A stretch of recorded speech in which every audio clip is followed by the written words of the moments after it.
Amém. Saúde, igreja, com a paz do Senhor, amém? Amém. Pronto, não preciso. Eu sei que a galera do curso de teologia fala que a gente não pode falar que está nervoso, mas eu não estou fazendo curso, então eu estou nervosa. Tá, gente? Então me perdoe desde já. Que honra é estar aqui, pregando a palavra do Senhor no dia do aniversário do meu pai.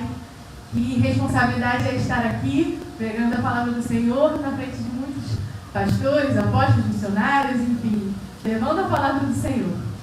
Mas Deus sabe de todas as coisas e que verdadeiramente essa noite vocês possam ser impactados com essa palavra, assim como eu tenho sido nas últimas 3 semanas quando eu recebi essa notícia. Eu peço para todos os irmãos abrirem, por favor, a palavra de Deus em Filipenses 4:7.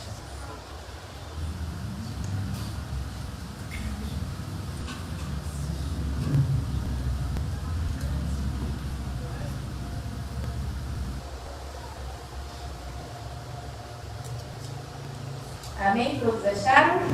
Aqui também o ruizinho ali, deu travou ali atrás.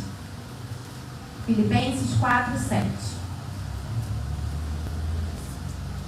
E a paz de Deus, que excede todo entendimento, guardará o coração e a mente de vocês, pois vocês estão unidos com Cristo Jesus. Amém? Essa é a versão da linguagem de hoje. Em algumas versões é um pouquinho diferente, mas a palavra é a mesma. Pode sentar, amém? Então, vou repetir a palavra para vocês. E a paz de Deus, que excede todo entendimento, guardará o coração e a mente de vocês, pois vocês estão unidos com Cristo Jesus. Sendo assim, o que é paz para você? Quando você pensa na palavra paz, o que isso te remete? O que faz você entender o que significa paz? O que é paz para você? O que é paz para mim? Muitas vezes, muito comumente, quando a gente entra na igreja, a primeira coisa que a gente fala para o irmão é a paz do Senhor. E ele responde, a paz do Senhor. Mas o que de fato eu estou desejando para o meu irmão quando eu falo a paz do Senhor? O que isso quer dizer? O que eu estou querendo dizer para ele quando eu falo a paz do Senhor? O que de fato significa paz para mim? O que de fato significa paz para você? Segundo o dicionário, paz é um estado de espírito de uma pessoa que não é perturbada por conflitos e inquietações. Ou também pode ser definido como estado característico de um lugar ou de um momento em que não há barulho ou inquietação. A partir do momento que a gente escuta esse significado, eu volto a te perguntar, o que é paz para você? Você tem levado uma vida livre de inquietações? Você tem levado uma vida livre de conflitos? Ou você tem levado uma vida barulhenta e turbulenta? Será que você de fato tem estado com seu espírito calmo? Ou você tem estado com seu espírito turbulento diante de Deus? A palavra de Deus, paz, em hebraico, se chama shalom. E os judeus, eles também, como nós pegamos isso deles, eles têm a mania, de saudar o outro com shalom. Mas o que de fato é isso, O que de fato é o shalom? O que de fato é a paz? Lá em João, vem dizendo que Jesus fala assim: deixo com vocês a paz. A minha paz eu lhes dou. Não lhes dou a paz como o mundo dá. Não fiquem aflitos, nem tenham medo. Essa paz que Jesus fala é a paz que excede todo entendimento. Essa paz que Jesus fala é a mesma paz que o apóstolo Paulo ele fala em Filipenses, onde a gente leu. Quando o apóstolo Paulo ele escreve essa carta aos Filipos, ele estava preso. E ainda assim, ele estava escrevendo uma carta para aquele povo, dizendo que eles precisavam ter paz. Dizendo que eles precisavam entregar as súplicas deles para Deus. E assim eles alcançariam uma paz que excede todo entendimento. Mas para eu alcançar uma paz que excede todo entendimento, eu tenho que entender que excede todo entendimento. E o que significa isso? É uma paz que eu não entendo. É uma paz que eu não compreendo. Eu não compreendo as situações, mas eu estou em paz. Eu não compreendo o que acontece comigo, mas eu estou em paz.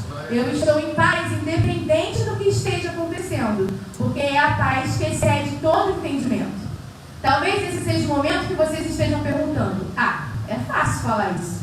É fácil chegar ali na frente e falar paz, que excede todo entendimento, mas a minha vida tem estado conturbada. A minha vida não tem estado, de fato, numa calmaria. Eu tenho vivido tempestades. Como é que eu vou ter paz quando eu vivo num momento de tempestade na minha vida? Mas essa paz que excede todo entendimento é o que Deus quer que a gente alcance. É o que Deus quer que a gente viva no nosso dia a dia. E você tem experimentado essa paz? Eu confesso que quando essa palavra veio no meu coração, eu fiquei muito impactada. Porque de onde surgiu isso? Eu ouvi uma frase em determinada pregação de um pregador famoso, e ele falou uma frase que me impactou. E a partir dessa frase eu falei: Deus, o que eu posso fazer com isso? O que eu posso fazer com isso que eu escutei? E a frase ela era assim: para você experimentar a paz que excede todo entendimento, você precisa abrir mão do direito de entender. Para eu experimentar a paz que excede todo entendimento, eu preciso abrir mão do direito de entender. Não dá para eu chegar e falar assim: olha, Deus, está acontecendo isso e aquilo na minha vida. Mas por que está acontecendo? Por que eu estou passando por isso? Por que está acontecendo aquilo na minha vida? Por que eu estou passando por essa prova? Eu não estou entendendo.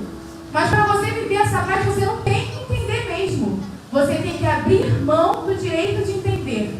E como que eu faço isso? Como eu abro mão do direito de entender? Esse é o título da mensagem dessa noite. Como abrir mão do direito de entender.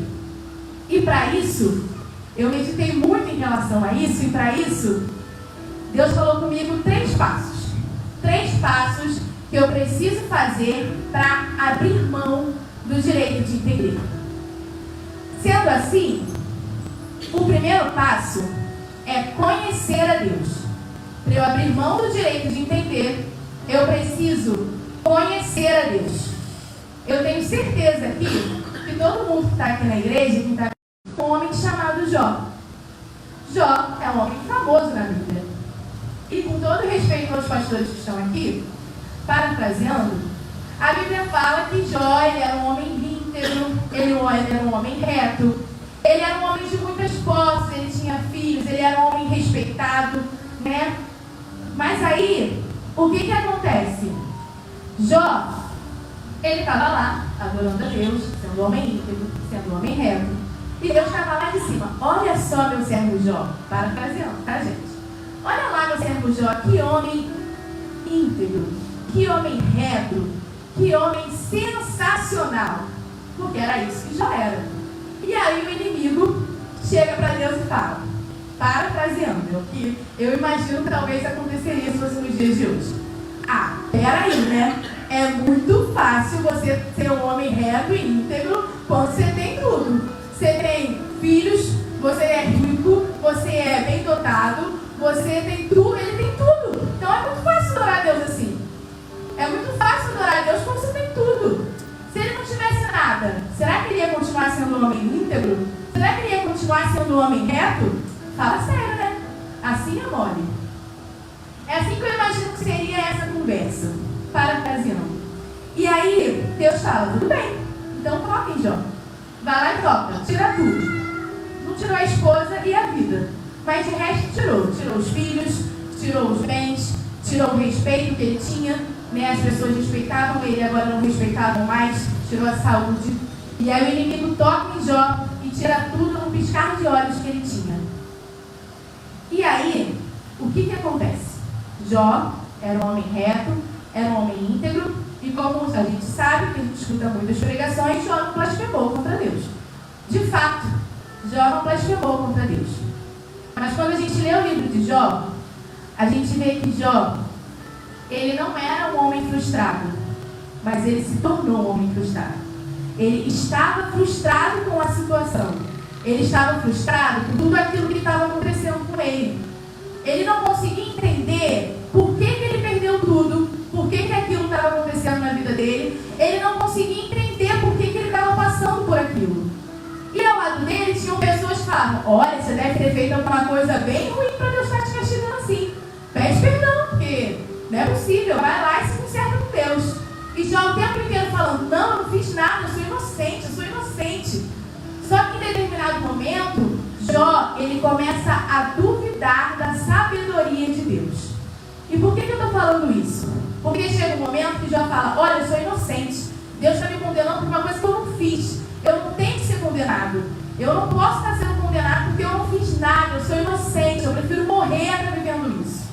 Né? E Jó ele começa a falar essas coisas. Não é blasfêmia, mas ele estava frustrado com o Senhor.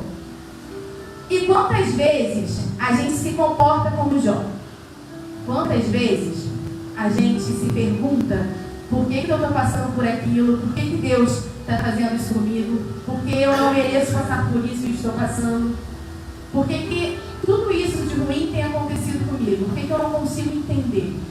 Quantas vezes nós nos comportamos como Jó? Quantas vezes nós somos Jó? Quantas vezes nós estamos frustrados e a gente pega essa frustração e culpabiliza o Senhor? Muitas vezes nós fazemos isso. Muitas vezes nós somos como Jó.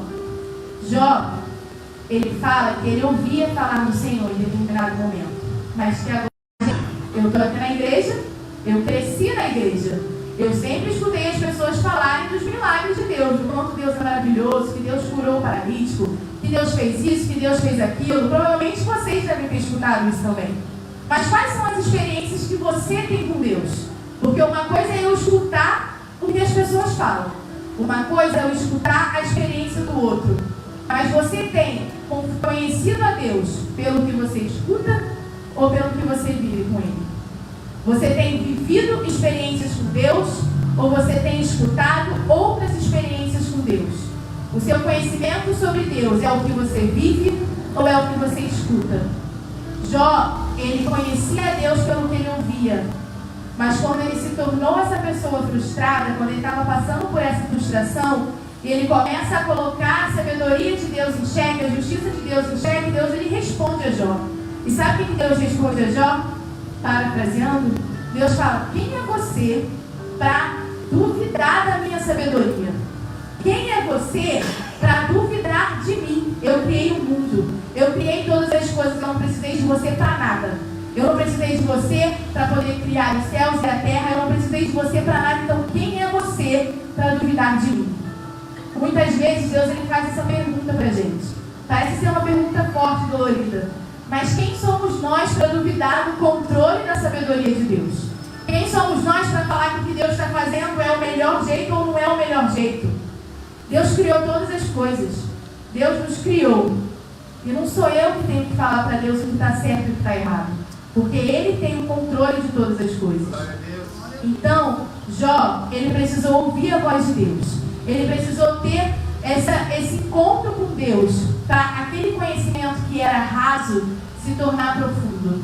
E aí, lá em Jó 42, vai dizer isso, que antes eu ouvia, conhecia Deus do que eu ouvia falar. Hoje eu o enxergo com os meus próprios olhos.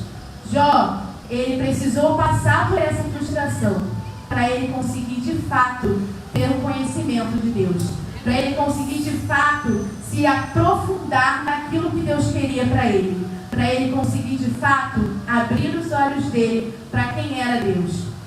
Eu não sei se nessa noite talvez você esteja falando: olha, eu já fui Jó, eu me comporto muitas vezes como Jó.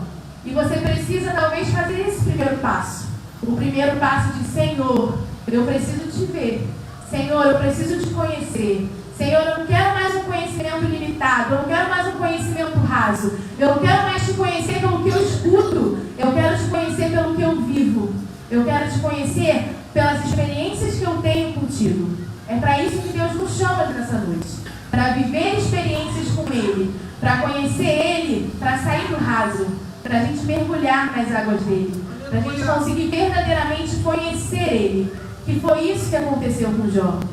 Então, o primeiro passo para eu abrir mão do direito de entender é eu conhecer a Deus. Quando eu conheço a Deus, eu consigo fazer o segundo passo. O segundo passo é confiar em Deus. Como eu confio em alguém que eu não conheço? Para eu confiar em Deus, eu preciso conhecer a Deus. Esses passos que eu vou falar para vocês hoje são passos subsequentes. Eu primeiro tenho que conhecer e depois eu preciso confiar. Todo mundo aqui também já ouviu falar da história de Moisés. Imagina um homem que foi criado na nobreza. Ele estava lá no meio dos nobres. E aí, ele descobre que o seu povo de origem é o povo que está sendo escravizado. E aí, acontecem diversas coisas. E em determinado momento, Deus, ele chega para Moisés e fala: olha, você vai libertar esse povo que é escravo. Mas você não vai fazer só isso, não. Além de se libertar, você vai conduzir esse povo para a terra prometida. E Moisés acredita naquela palavra de Deus e ele faz aquilo conforme Deus mandou. Só que, gente, pensa num povo difícil de lidar. Pensa num povo difícil de conduzir. O povo de Israel, eles viviam milagres. Eles viam milagres, mas o povo para reclamar. Eles ficaram no deserto, mas eles tinham maná, eles tinham diversos milagres de Deus. E ainda assim eles reclamavam. Eles adoravam outros deuses. Eles questionavam a autoridade de Moisés ali. Eles questionavam os seus líderes. Eles eram um povo que viviam reclamando. Mas até aí, Moisés estava ali focado. Não, eu tenho uma missão que é conduzir esse povo para a terra de Canaã. Eu tenho uma missão que é conduzir esse povo para a terra prometida. Então, ele estava blindado até então. O povo reclamava, o povo acusava, o povo apontava, mas ele estava ali blindado em Deus, porque ele confiava em Deus. Só que a Bíblia vai falar que em determinado momento Moisés deu um mole. Mas como assim Moisés deu um mole? Então, sabe aquele povo reclamando no meio dele? Aquele povo apontando, julgando o tempo inteiro? Em determinado momento, ele deixou aquilo que era externo se tornar interno.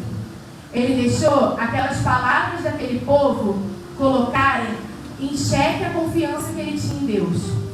Como assim? Aquela confiança plena que ele tinha em Deus acabou estremecendo em algum momento. Em um episódio específico que a gente vai falar. Aquela confiança que ele tinha em Deus estremeceu de uma forma.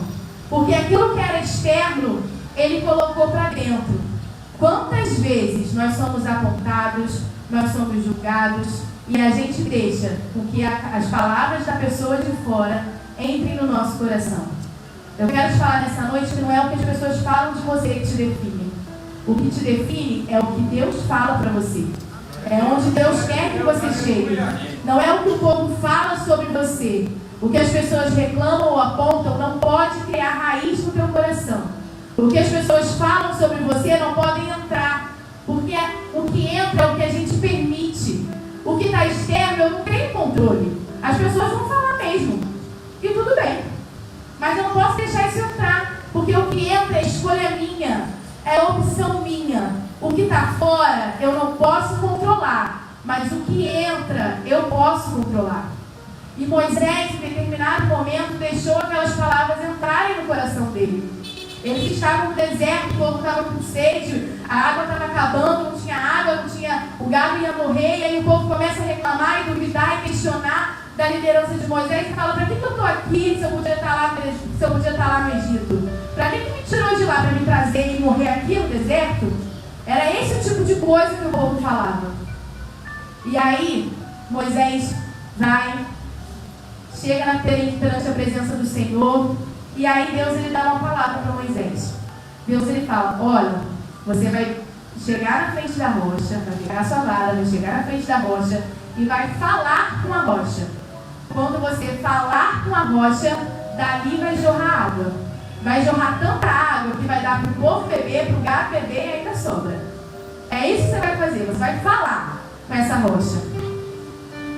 Moisés de fato fez o que Deus mandou. Ele chegou lá na frente da rocha. Só que o que acontece? Moisés ele não falou com a rocha.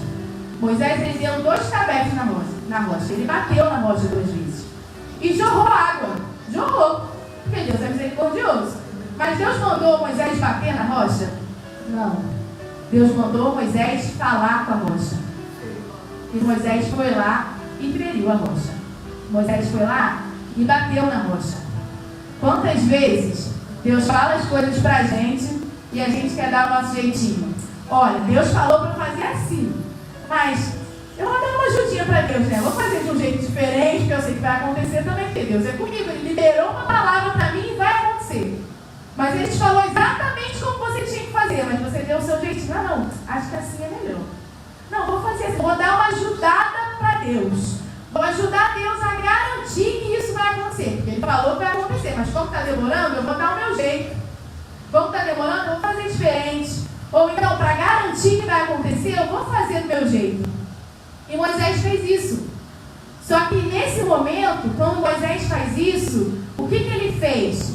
Ele silenciou a voz da fé e amplificou a voz da insegurança, amplificou os ruídos, amplificou a reclamação do povo. Ele amplificou aquilo que estava do lado de fora e que ele permitiu que entrasse. Foi isso que Moisés fez quando ele feriu a rocha. E para isso, a gente precisa desse tipo de coisa não ter ferido a rocha. Ele não entrou na terra prometida. Esse foi o preço que ele pagou. Será que você está disposto a pagar o preço de você fazer as coisas do teu jeito e não fazer as coisas conforme Deus mandou? Será que você está disposto a pagar o preço, a fazer da forma como você acha melhor e silenciar a voz de Deus na sua vida? Será que é mais fácil eu dar valor porque as pessoas falam de mim do que porque Deus fala de mim? Talvez seja sobre isso que a gente precisa refletir hoje. Não basta eu fazer o primeiro passo, que é conhecer a Deus, se eu não fizer o segundo, que é confiar em Deus. Não basta eu conhecer, eu preciso confiar.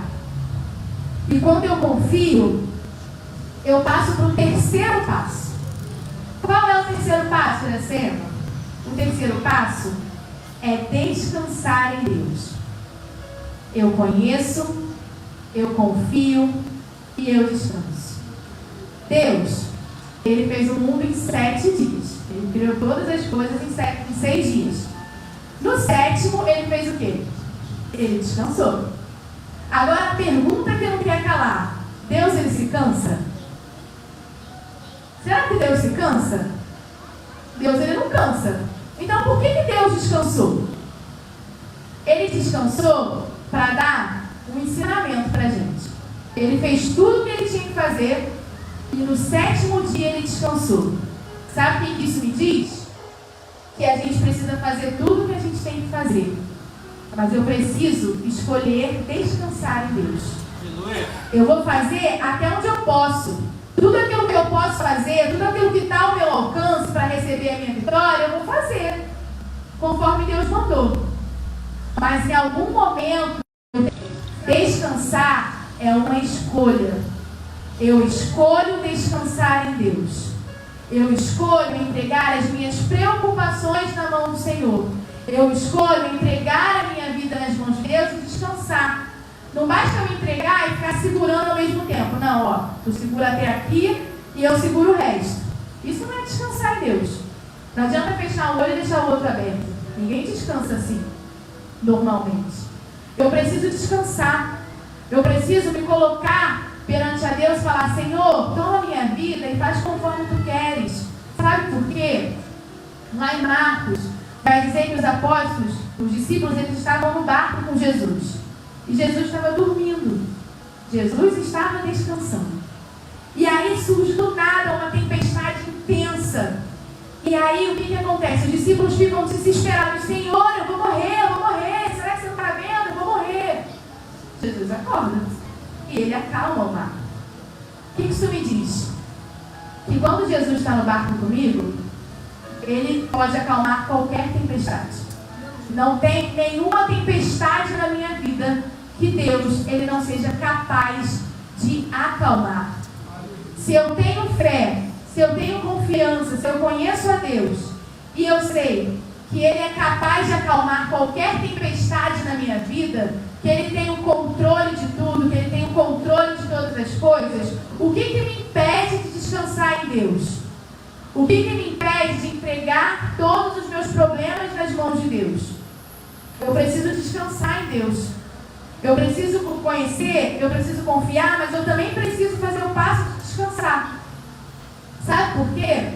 Porque quando a gente não descansa, o cansaço ele se acumula. E sabe o que acontece com pessoas cansadas? Pessoas cansadas, elas param. Pessoas cansadas, elas paralisam. Quantas vezes você já entrou por essas portas cansado a ponto de querer parar? Quantas vezes você já nem entrou aqui, já estava em casa falando: Deus, eu não quero mais, eu não aguento mais, eu estou cansado. Sabe o que é isso? Cansaço acumulado. E sabe por que está com cansaço acumulado? Porque não está descansando. Quando a gente descansa, o cansaço ele não acumula. Quando a gente descansa, o meu cansaço não vai me causar desânimo. Por quê? Porque eu estou descansando. Eu estou descansando naquele que renova as minhas forças. Eu estou descansando naquele: vinde a mim todos que estáis cansados, que eu vos aliviarei. Você tem descansado em Deus? Ou você tem sido essa pessoa cansada?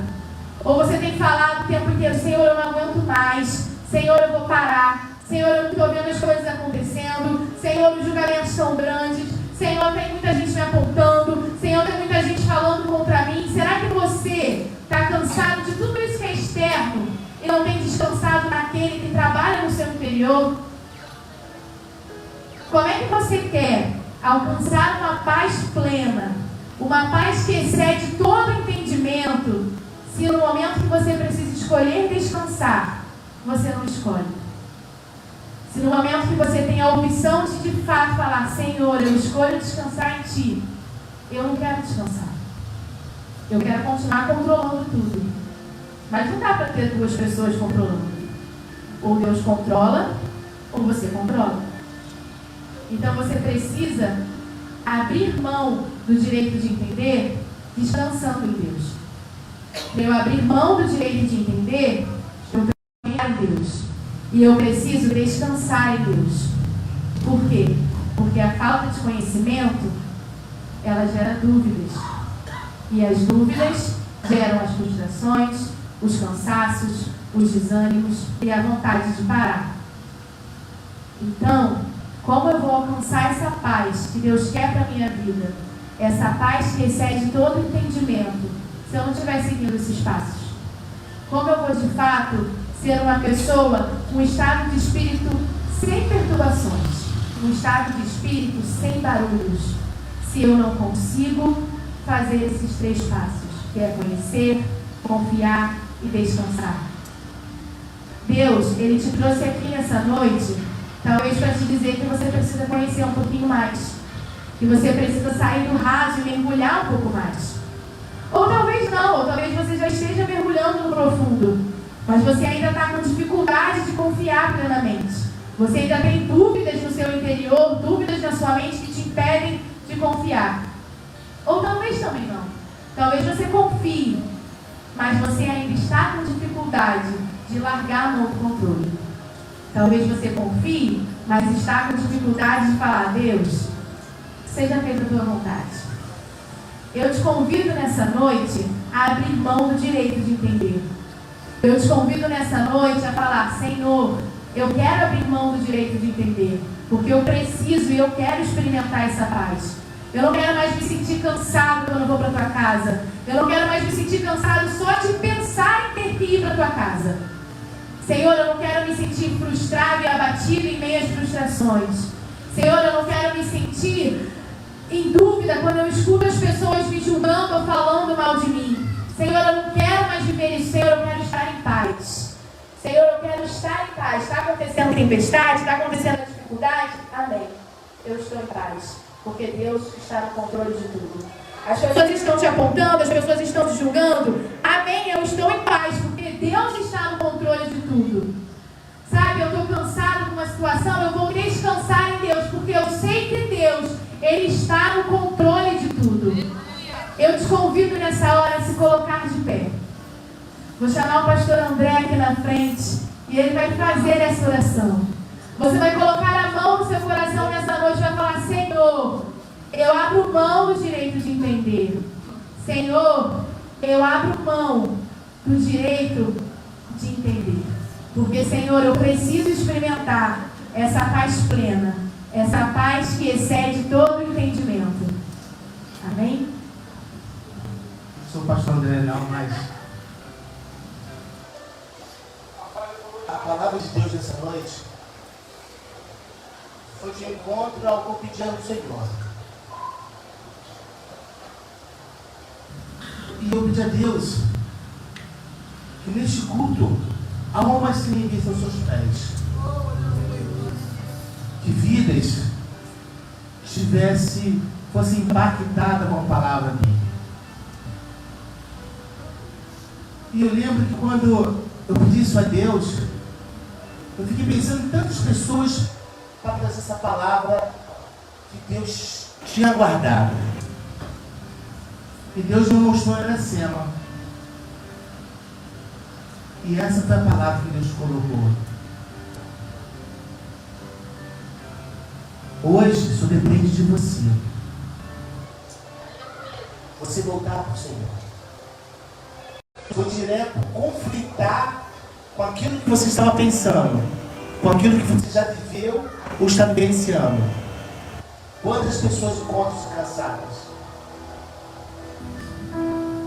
E quantas pessoas não conseguem abrir mão do seu direito de entender? Nós sempre queremos ter o controle de todas as coisas, entender tudo que está ao nosso redor. Mas o agir de Deus é diferente, queridos. Deus hoje marcou um encontro contigo. Você é o presente de Deus. Você é o milagre de Deus. Eu gostaria que todos ficassem com os olhos fechados. Não vou pedir para você vir aqui na frente, mas com um gesto de fé. Coloque a mão, que essas palavras vão no teu coração. Coloque a mão no teu coração e levante a outra mão para os céus, como se estivesse falando: Senhor, essa palavra foi para mim. Eu ando tão cansado. Quantas vezes eu já falei isso? Eu até conheço a Ti, até te confio, mas muitas vezes eu não consigo largar as coisas e descansar em Ti. Quantas situações eu tenho vivido na calada da noite, onde só o travesseiro sabe. Quantas vezes eu já pensei em não mais entrar em igreja alguma? Quantas vezes já pensei em desistir? E quantas vezes estou batendo em portas e portas, te procurando, ó Deus? E parece que não estás dormindo. Nessa noite, Deus está falando no teu coração, fortemente como está falando no teu coração. Meu filho, minha filha, eu te escolhi. Não temas, eu te escolhi. Não é do teu jeito, mas é do meu jeito, porque eu te escolhi, Ramanai.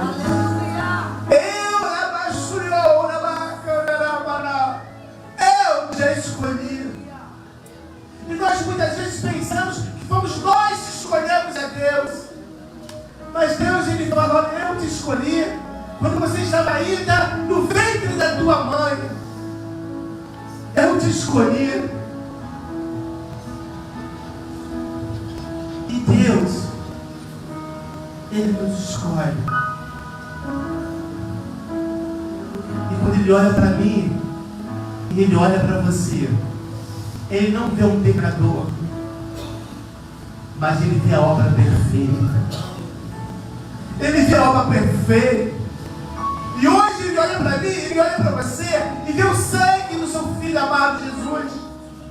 E quando Ele vê o sangue de Jesus sobre a minha vida, Ele fala assim: valeu a pena. Valeu a pena. Valeu a pena. Valeu a pena. Valeu a pena.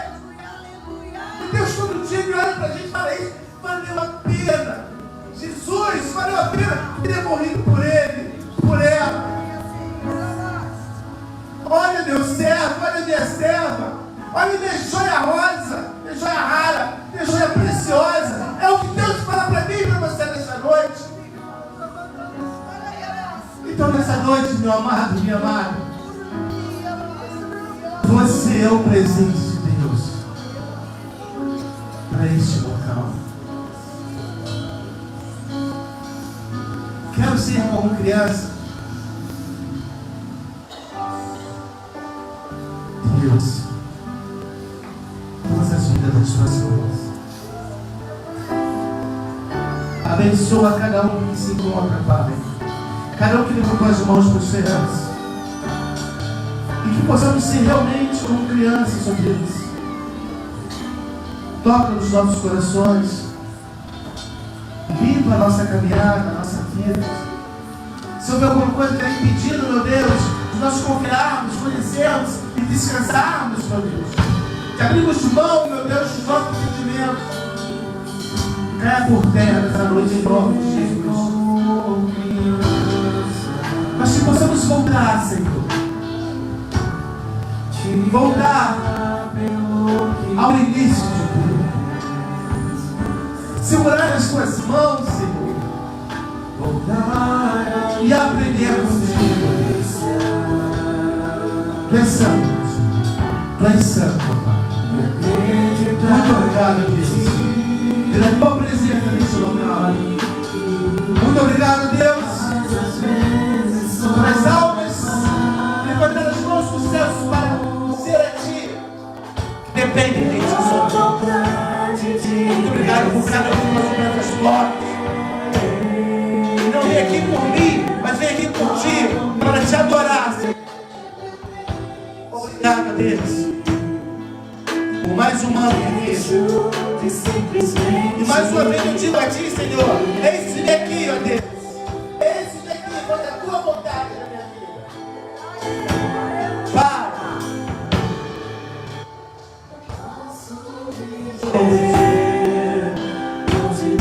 Eu te louvo, Deus. São mais de 30 anos te louvando. Lembra-me, Senhor, quando Tu me chamaste, quando eu tinha 17 anos, ó Deus. Quando eu ainda era jovem, meu Deus. Hoje eu não sou tão jovem, ó Deus. Não sou mais uma criança, ó Pai. Mas continuo sendo como Caleb falou, Senhor. Tendo forças para caminhar ainda mais 30 anos, Senhor. Mais 40 anos, Senhor, te servindo. Pai, faz a Tua vontade nesse local, Senhor. Faz a Tua vontade na vida de cada um que se encontra. Abençoa este povo, Senhor. Abençoa este povo.